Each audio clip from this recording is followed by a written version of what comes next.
And almost.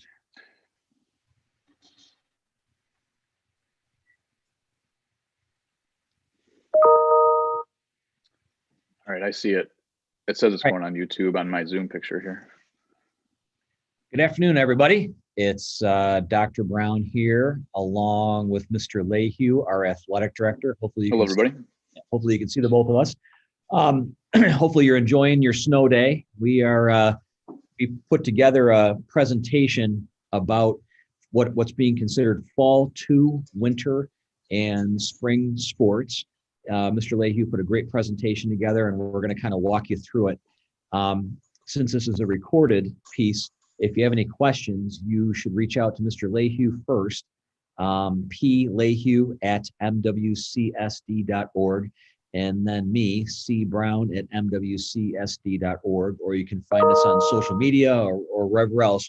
We want to be able to answer everybody's questions. So, Mr. Lehue, while I am sharing our screen here, anything you want to say to get our audience prepped for this exciting presentation? I know, it'll be riveting.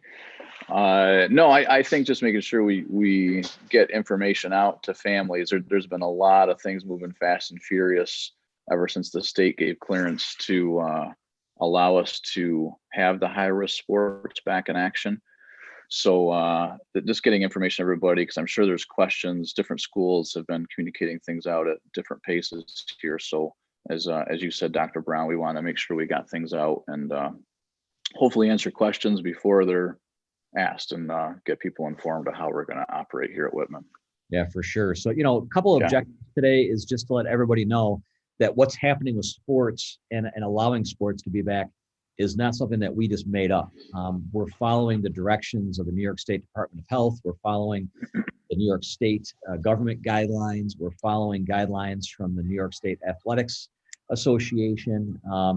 And we're doing what we have resource-wise, and we're kind of putting it all together in a soup to try to make sure that our high-risk winter sports are as safe as possible for our student athletes, our coaches, our officials, and then hopefully, if we are able to at some point in the season, our spectators, which will be you, our parents.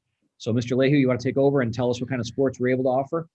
Yeah, so high-risk winter sports just got started on February 1st, and that includes the sports listed on the screen here. We've already had the low and medium risk going.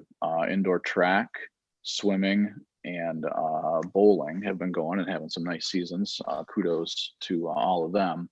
But now we're adding in varsity wrestling, varsity cheerleading, which will be a sideline method for varsity cheer, varsity girls basketball, varsity boys basketball, modified girls basketball, modified boys basketball, and JV boys basketball.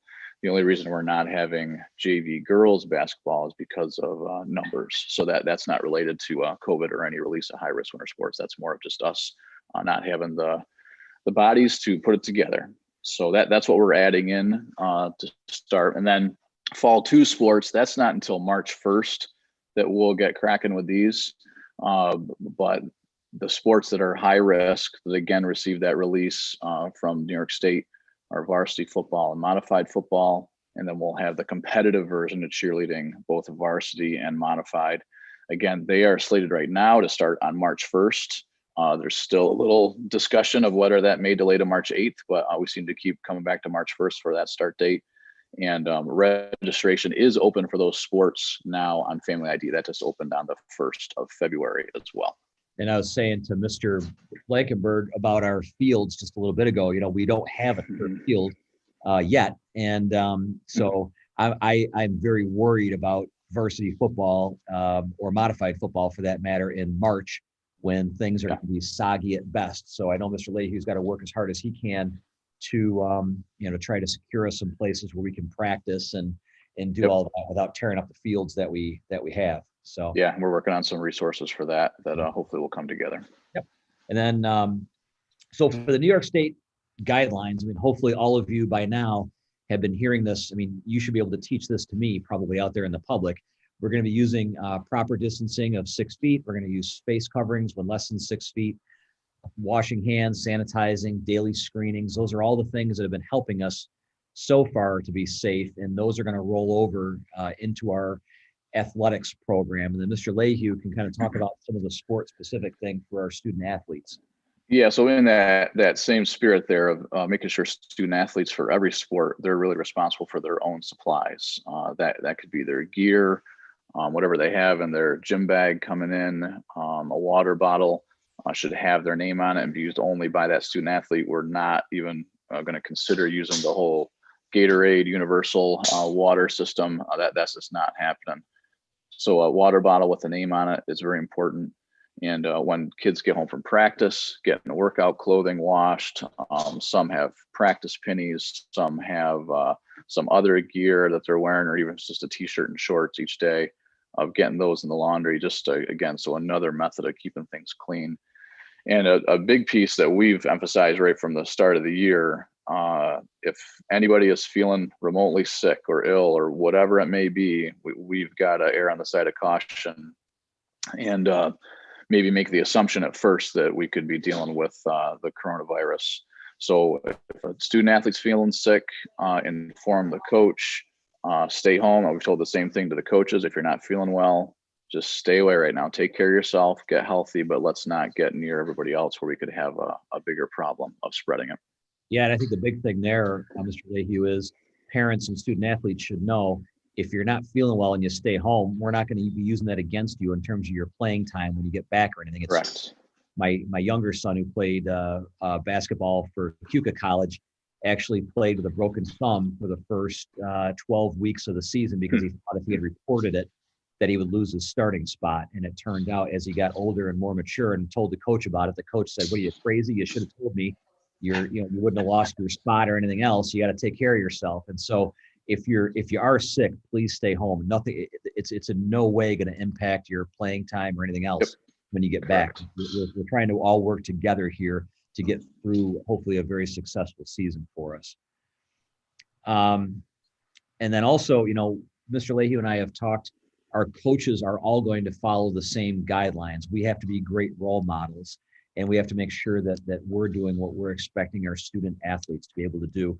And if we are able to allow spectators, which we'll talk about in a little bit, we're going to be expecting that same thing out of you as well to make sure that this all works out for us. Mr. Leahy, you want to talk about this a little bit? Yeah, so with high-risk sports receiving clearance to play, there still is that push, when possible, to use drills that will minimize physical contact. So that's encouraged, to have a 6-foot distancing. Of course, masks will be on.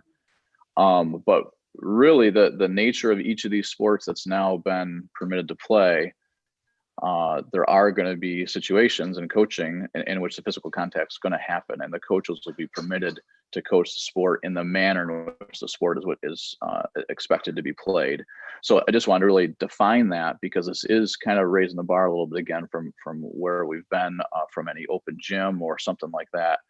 That there is going to be definitely a physical interaction within each of these sports going forward. Yeah, that's the thing. And we're worried about injury just as much as we are worried about COVID. We want to give students a sufficient time to be able to get up to speed for whatever sport they're playing, and at the same time do it as safely as possible. So some of the things that we do in practice have to be what they're going to look and feel like in a game, but at the same time, we're going to take as many precautions as possible for that. So this piece I'll kind of handle, because at the end of the day, I was on the Spazman invited me to be on his Chosen Spot radio broadcast, and he asked me specifically about fans and whose decision is it ultimately to allow or not allow fans, and that actually lies on my shoulders as the superintendent. So if there's somebody to be upset with about this, to start with, it's going to be me. And I don't want you to think, my kids are older. Both my kids played sports. I enjoyed going to their games. We're not looking to shut you out on purpose at all. I want to get you to the games, but you have to look at it from the perspective of the school. First thing we're trying to do is be able to run our academic day. And that means having enough cleaners and custodians to be able to keep everything sanitized and disinfected and all of that. And then we go into our sports, and we've added another element to our custodians and cleaners for just our student athletes, officials, and coaches on what has to be cleaned and sanitized. The last piece of that is going to be spectators. The state does allow for up to 2 spectators per student athlete. I will tell you, in talking with my colleague superintendents, the majority of schools in our county are not going to be allowing spectators, or if they are, will only be allowing home spectators. And what I said to Mr. Leahy was, we will need to start our season without spectators, but I anticipate ending our season with some spectators. So the goal is to get people in. But I'll just be right up front. We don't have the human resources to be able to let spectators in right away. That it's something we're going to have to figure out. And we want to make sure that we have all the protocols in place for our student athletes, coaches, and officials to be safe. And then we'll be able to think about spectators. The other piece that we were able to do, thanks to Mr. Leahy, is get a much better system for streaming our games. And I'll let Mr. Leahy kind of talk about that. Better camera, better sound, and Mr. Leahy, the possibility of maybe having some play-by-play. Did I hear that right? Oh man! All right, you're going to be my co-commentator at the games. Is that what you're saying? I'd love to be fun in all our free time. Yeah, I want to add to the slide also before you move it forward, or Dr. Brown, where that last bullet there, if and when we get to spectators being into a contest, we are really going to ask all spectators to be 100% of the time face covered. I know in the fall when we had some sports outside, there was some varied ways that different schools handled it. And if you were sitting, with your husband or wife or family in the stands, you take the mask down, which worked, which was fine. But we're going to be, I think this is more of a Whitman thing. I think other districts are talking about it too. But if those fans are coming in, being inside in those bleachers, a little smaller area, we're going to ask that the whole time we got those face coverings on, just to add another layer of safety and good health. Yeah, thank you. Yep. So the live stream, we've got everybody wants to help us broadcast games, and actually with the addition of the renovation of our gym, we put in a dedicated line just for media broadcasting. So we'll have a much better stream for our broadcasts, and hopefully we'll be able to get that out. Every game will be streamed, hopefully, for everybody. We're looking at wrestling and basketball, swim we've been doing.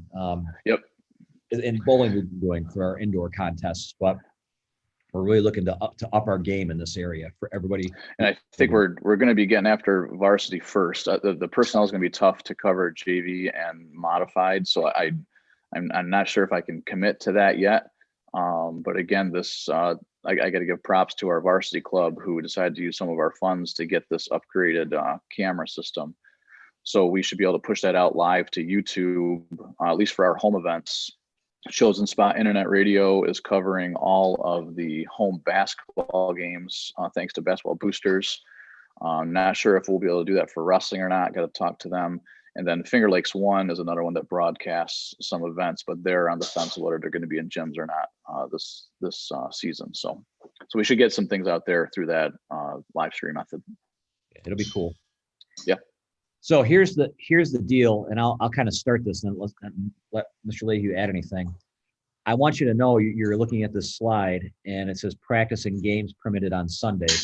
I want you to know as superintendent that I am in no way in favor of practices or games on Sundays, nor am I in any way in favor of lots of contests and practices during breaks. I'm just not. I never have been. Over 20 years being a superintendent, never been a fan of it. I've always tried to keep the building closed on Sundays unless it's been an absolute emergency.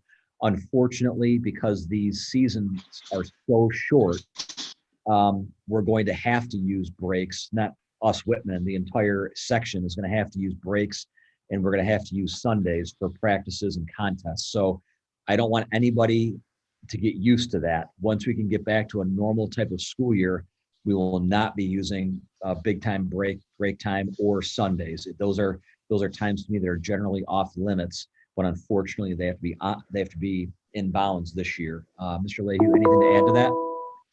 Uh, just echo it. I mean, February break, there's wrestling and basketball scheduled with these new high risk sports coming in. I mean, there's 3 nights of basketball games during that week.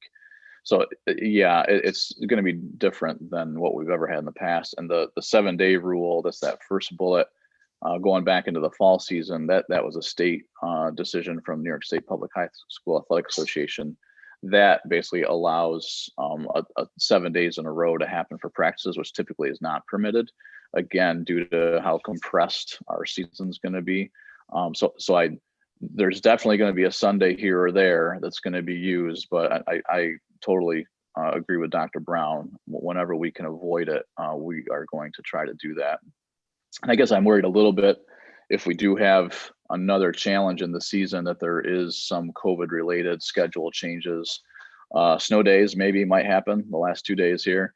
There's going to be things that kind of pressure the schedule in other ways too, which could create that Sunday need. And then generally the high risk winter sports started on the 1st of February and go approximately till the 14th, when we'll really be rolling quickly into the fall 2 sports at that point. Yep. Go ahead. Yeah, I can cover this one, Dr. Brown. So practices for just about everybody will be the 3:30 to 5:30 time frame for these sports. Again, that are just introduced. Track, bowling, and swimming are going to continue in the same method they've been following since they started their season.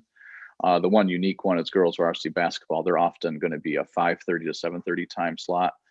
And then the one different piece that I really wanted to emphasize too, when parents are coming to pick up their kids after practices, we're asking that the parents wait out in the parking lot, stay in their cars, so we don't have those extra bodies coming into the building that we haven't been able to screen at all.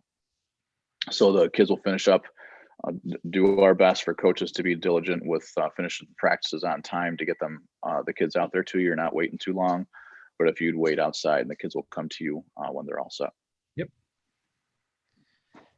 So now this is because we've had a couple of snow days.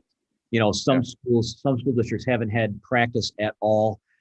We were able to get a couple in. We're canceling practices today. The weather is just too bad today to get everybody in. So it's gonna mean a juggling of schedules. So Mr. Leahy will keep us up to date on the sports schedule. So if whatever sport you're interested in, just keep track of that either through your child or grandkid or on our school website. And I can guarantee you there's going to be changes. We already know of another school district away from here that already has a COVID issue on their basketball team. That's going to have a ripple effect into the schedule. So as we start the season, so it's everything is subject to change. So if you're a parent, you should be ready to watch every night, and we'll see. and some of those nights you'll be watching, and some you won't. But be ready, be ready to go. Mr. Leahy, anything else on that one?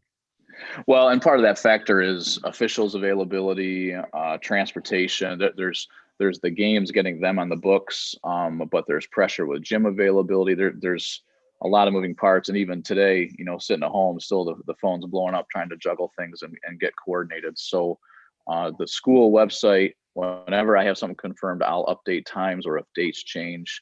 And then, of course, coaches will typically communicate through the student athletes so they can come back to parents with information too. Yeah, exactly.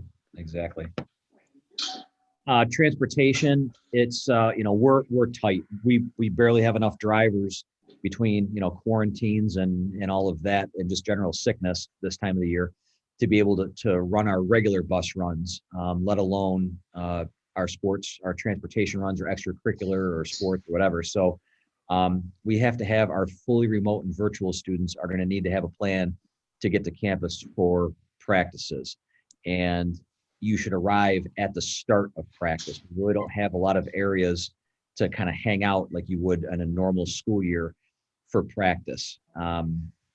If we don't have school transportation available, so like let's say we end up with 3 or 4 or 6 quarantine bus drivers, and we have an away contest and I can't get a bus to take students there, parents and students will be allowed to drive or carpool for away contest. Other schools are doing the exact same thing. We just don't have a choice.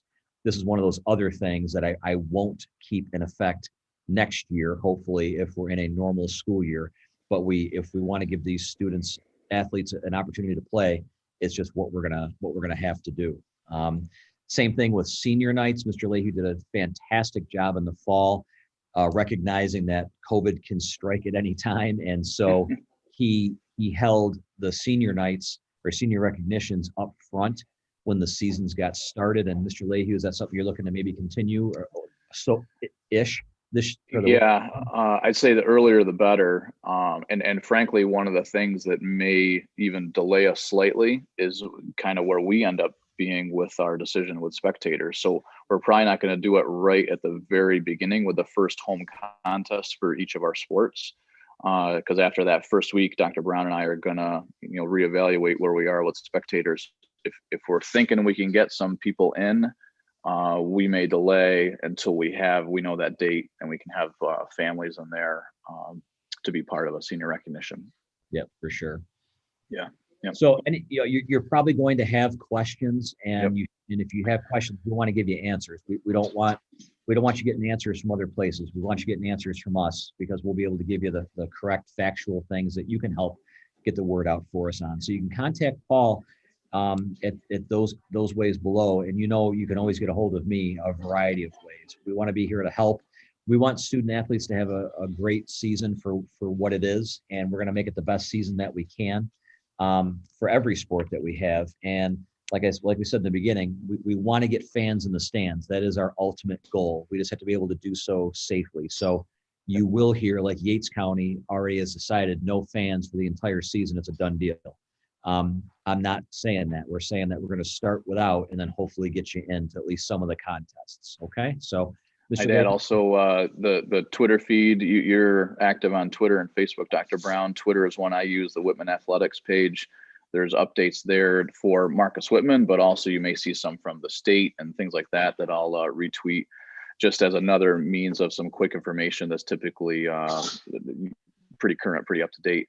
And I just to say as well, seeing the excitement of these kids that now do have a sport, that they're back in action with these high risk sports.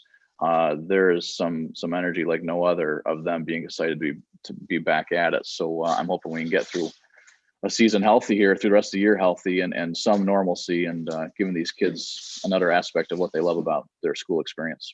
Yeah, for sure. So Thank you for watching. If you have any questions, get those out to us. And, I'm sure we'll be seeing you around here within the next few weeks. I might see it at Food Link or wherever. Okay. So enjoy the rest of your snow day, and take care.